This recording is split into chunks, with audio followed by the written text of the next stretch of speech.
Gimana kabar kalian hari ini?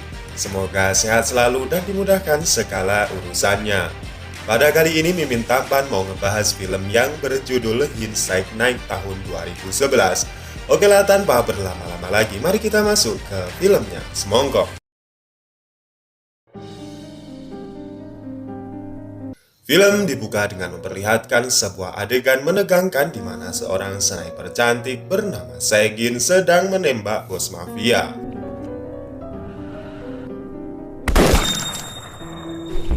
Scene berpindah di mana memperlihatkan bos mafia legendaris Hanggan bernama Manggil yang sedang tergeletak lemas di rumah sakit setelah ditabrak oleh mobil. Setelah sadar, Manggil mengatakan ingin bertemu dengan pria yang bernama Duhun. Dan siapakah Duhun tersebut? Kemudian kita diperlihatkan di mana seorang pria yang dicari tadi, yaitu Duhun, yang sedang duduk santai di tepi pantai. Setelah itu Duhun pergi untuk mengikuti les memasak. Usut punya usut, Duhun ingin merubah hidupnya dari menjadi gangster menjadi seorang biasa yang damai. Di sana ia satu meja dengan seorang wanita cantik mantan atlet penembak yang bernama Sebin. Dan usut punya usut, Sebin adalah seorang mata-mata yang diutus oleh pimpinan gangster Hyundai untuk membunuh Duhun. Karena Sebi banyak memiliki hutang, ia terpaksa melakukan pekerjaan kotor menjadi seorang assassin. Kemudian di hari yang kedua les memasak, mereka akan memasak seekor ikan.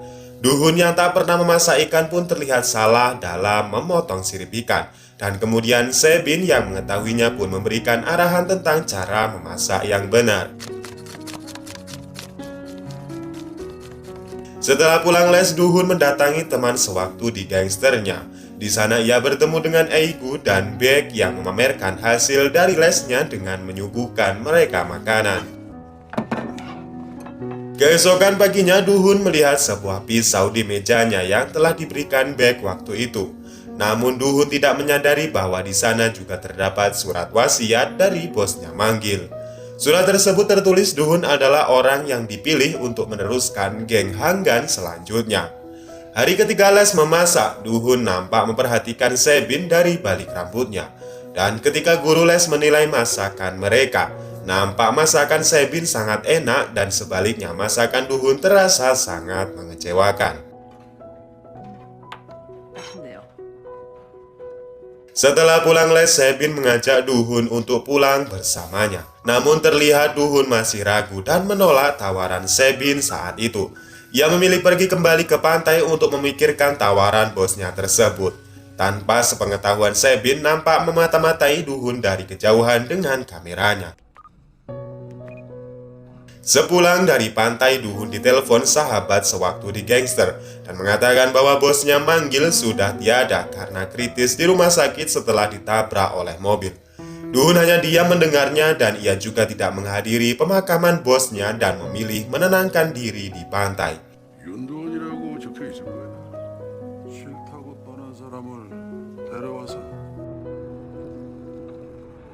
Di lain sisi, Sebin sekarang berada di gudang senjata dan sedang menyiapkan amunisinya.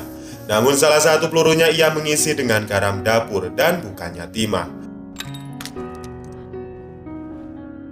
Sebin kemudian melihat Madam Kang, orang yang menyuruh Yuk untuk membunuh Duhun. Usut punya usut, Yuk adalah mantan guru Sebin sewaktu di atlet tembak dan ia jugalah yang mengajarinya menjadi seorang assassin.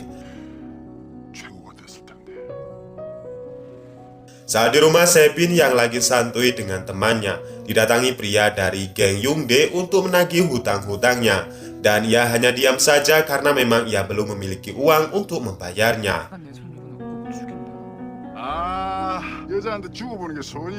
Kemudian hari berikutnya les memasak. Sebin yang murung terlihat dihibur oleh Duhun.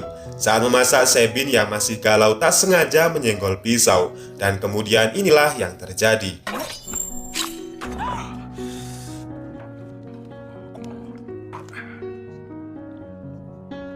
Saat mereka sedang nongkrong bareng menikmati minuman, Sebin meminjam HP Duhun dan menyambungkan GPS sehingga Sebin akan lebih mudah untuk mengetahui jejak Duhun di mana saja. 이렇게 부딪히기만 해도 Ini dilakukan karena Sebin tahu jika Duhun sudah diincar oleh gurunya yaitu Yuk.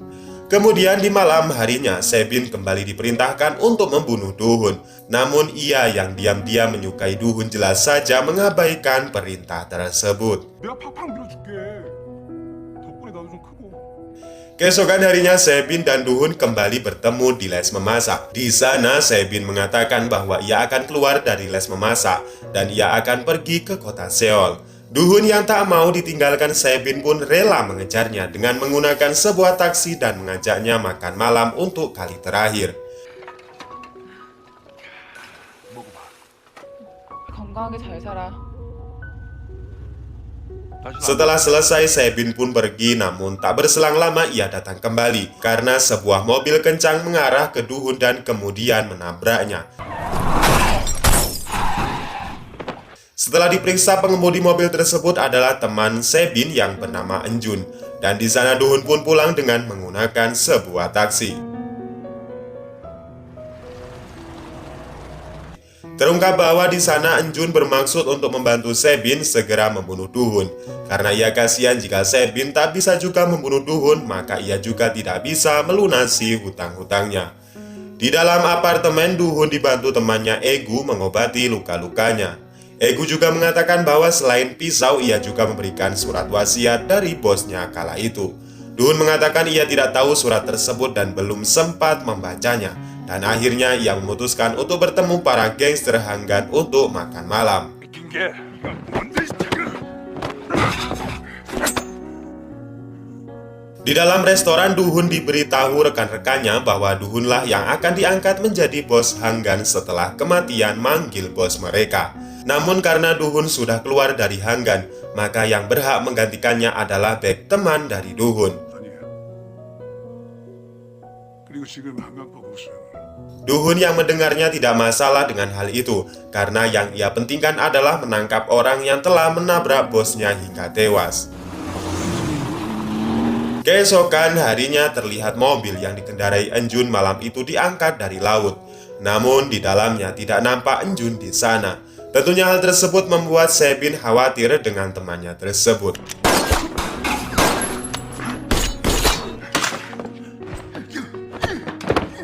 Kemudian pada malam harinya Duhun mendapat serangan dari anak buah Madam Khan yang berniat membunuhnya. Namun ia gagal dan berakhir dibunuh oleh Madam Khan sendiri untuk menghilangkan jejak mereka. Kemudian di malam hari berikutnya Duhun bersama dengan Egu di sebuah apartemen.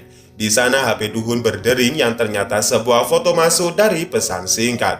Egu yang melihatnya menertawai Duhun dan mengatakan ia berpacaran dengan anak kecil. Duhun hanya tertawa dan menjelaskan bahwa mereka hanya berteman dan ia ingin menjaga Sebin. Usut punya usut terungkap bahwa Baek menjalani hubungan bisnis dengan Madam Khan, bos Youngdae. Oleh sebab itu Duhun menjadi musuh mereka karena mereka takut bisnis tersebut digagalkan oleh Duhun. 완전 범죄. Kemudian di pagi harinya terlihat Sebin memesan kamar yang berseberangan dengan Duhun. Di sana ia memperhatikan Duhun dengan teropong yang telah ia bawa. Dan kemudian adegan mulai tegang ketika malam harinya di mana Sebin akan menembak Duhun dengan snipernya.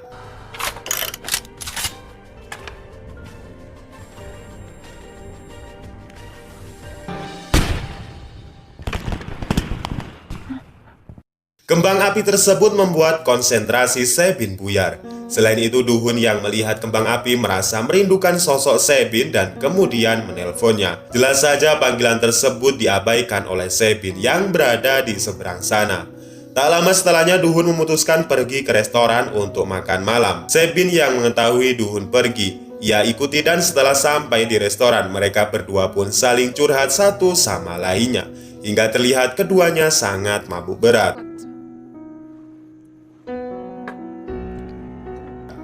Kemudian di gang sepi jalan pulang, Duhun yang berada di depan berniat akan dibunuh oleh Sebin dari belakang dengan sebuah pistol. Namun lagi dan lagi, Sebin membatalkan niat tersebut karena perasaannya sekarang sudah mulai mencintai Duhun.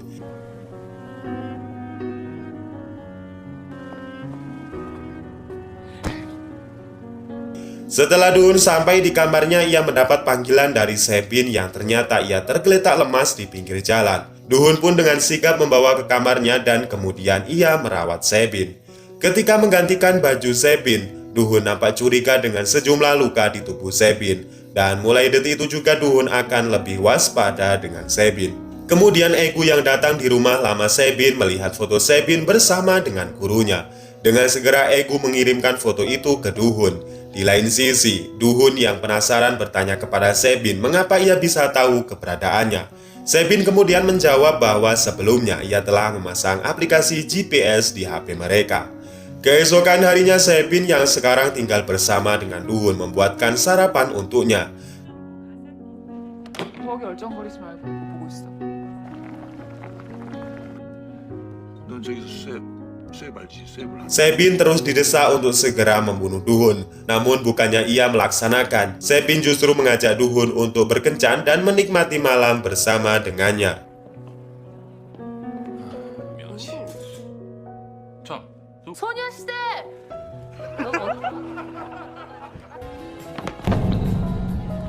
Setelah sampai di apartemen, ia melihat sebuah laser merah mengarah ke kepala Duhun. Dan kemudian secara refleks, Sebin pun menarik Duhun yang kemudian inilah yang terjadi.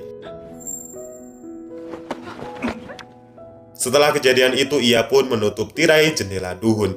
Dan ia kembali ke apartemennya untuk memeriksa siapa sniper yang telah mengincar Duhun. 어디 가? 잠깐 바람 좀 쐬고 올게. Setelah sampai di apartemennya, di sana ia menodongkan pistol kepada si sniper yang mencoba membunuh Duhun. Dan tak lama setelahnya, gurunya yang bernama Yuk datang dan langsung menembak si sniper tadi.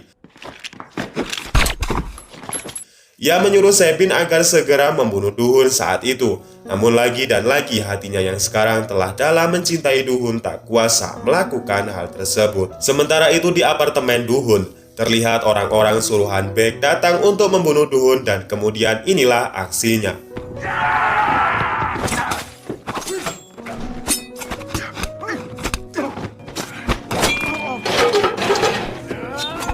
Dari arah lain, Sebin dengan snipernya melihat Duhun kekasihnya dalam keadaan terpojok dan ia masih dilema siapa yang akan ia bunuh saat itu. Ia masih bingung oleh perasaannya sendiri. Selain itu, ia juga ingin melunasi hutang-hutangnya kepada Madam Khan.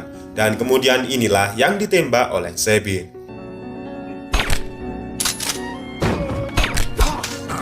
Setelah menyelamatkan Duhun, Sebin memutuskan untuk pergi dari Seoul untuk menghindarinya. Saat kejadian tersebut, Duhun menyadari jika Sebin telah menyelamatkan nyawanya. Kemudian keesokan harinya, Duhun pergi untuk menyusul Sebin dengan bermodal GPS yang sudah terhubung di HP mereka. Dan singkatnya mereka bertemu kembali dan itu sangat membuat Duhun senang dan kemudian ia membawa Sebin ke suatu tempat dengan mobil mereka. Namun saat di tengah jalan mereka mendapat serangan dari Yuk dan anak buahnya dan kemudian inilah yang terjadi.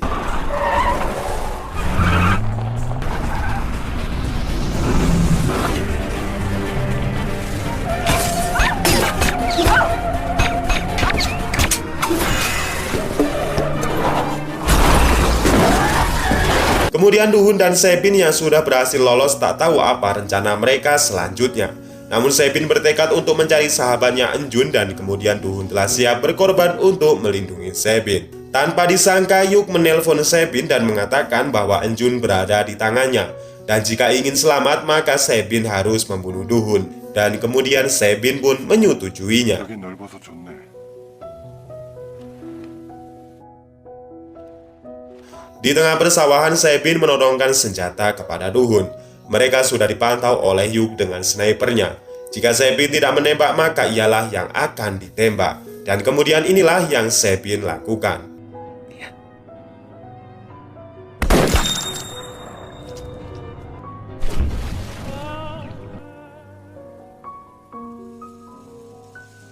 Usut punya usut, Duhun belum meninggal. Itu dikarenakan ketika waktu itu Sebin telah menyiapkan peluru yang diisi dengan garam bukannya timah. Jadi Duhun di sini disamarkan kematiannya alias mati palsu. Dan kemudian film ini diakhiri dengan Sebin yang melanjutkan hidupnya dengan bahagia bersama dengan Duhun. Sedangkan Enjun yang meniti karir bersama dengan Egu. Selain itu, cita-cita Duhun pun terwujud di mana ia membuka sebuah restoran di tepi pantai. Dan kemudian film ini pun selesai. Oke, sekian dulu alur cerita film kali ini. Wassalamualaikum warahmatullahi wabarakatuh.